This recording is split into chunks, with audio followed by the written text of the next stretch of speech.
చూడండి ఎంత బాగా వచ్చాయో. ఇప్పుడు ఇది 20 రోజులు అయ్యింది.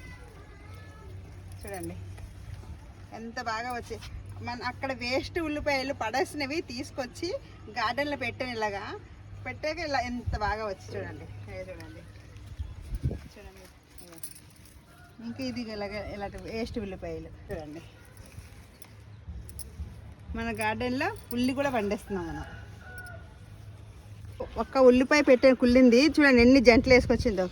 1 2 3 4 5 6 వేసుకొచ్చింది. ఇక్కడ ఒక ఉల్లి 6 వేసుకొచ్చింది. అక్కడ మనకి 6 పాయలు ఊరుతాయి. ఇలాగా సామెతే మనకు ఉంది. మన బాడీ వెయిట్ చేస్తుంది. బాడీ వెయిట్ చేసేటప్పుడు మనం ఈ కర్రీ వండుకుంటే చాలా చలవ వస్తుంది. ఇమ్మీడియట్గా మనం చలవలోకి వస్తాం. అంటే ఒక కొబ్బరి బండం తాగితే ఎంత చలవ వస్తుందో అంతలాగా చలవ వస్తుంది మనకి. ఇది హెల్త్ బాగుంటుంది. హెల్త్కి చూడండి ఫ్రెండ్స్ ఎంత వచ్చిందో, ఎంత బాగుందో.